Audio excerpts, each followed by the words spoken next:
Video వీక్షించే వారందరికీ నా ప్రత్యేక ధన్యవాదాలండి. మొన్న జరిగిన ఎన్టీఆర్ గారు బావమరిది గారు నారిని నితిన్ గారు పెళ్లి వేడుక వివాహంలో కొన్ని తారకన్న ఫోటోలు అయితే వైరల్ అవుతున్నాయి అన్నమాట. అవి అయితే వీటిని చూసినటువంటి కొంతమంది అభిమానులు తారకన్న ఎలా అయ్యాడేంటి అని కొంతమంది అంటే, కొంతమంది తారకన్న ఎలా అయ్యాడేంటి ఏదైనా వ్యాధా అని చెప్పేసి రకరకాల ట్రోల్స్ మింగడం జరుగుతుంది అనమాట సోషల్ మీడియాలో.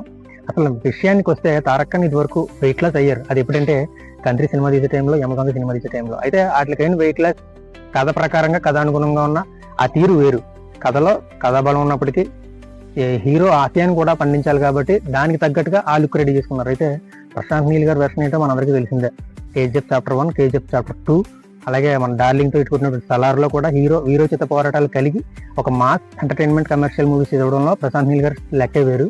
దానికి సంబంధించి ఎన్టీఆర్ గారు ఈ లుక్ని మెయింటైన్ చేయడం జరుగుతుందని మనం అందరం అనుకోవచ్చు. తారకన్న శ్రీయారెడ్డి గారు సలార్ సంబంధించి ఒక స్టేట్మెంట్ ఇచ్చారు. ఏంటంటే, నేను అందులో పవర్ఫుల్గా కనిపించడం కోసం 50 రోజులు పుషప్స్ చేశాను, దానికోసం నా లుక్ అంత పవర్ఫుల్గా ఉంది అని చెప్పి శ్రీయారెడ్డి గారే ఇంత అలాంటి పుషప్స్ చేసి పవర్ఫుల్ లుక్ మెయింటైన్ చేయగలిగింది. ఇన్ని కోట్ల మంది అభిమానులు ఉన్న తారకన్న ఆ మాత్రం పవర్ఫుల్ క్యారెక్టర్ లుక్ మెయింటైన్ చేయడంలో ఏమాత్రం తప్పు ఉందంటారా?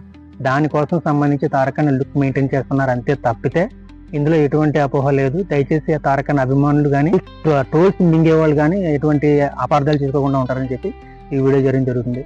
జై తారకన్న.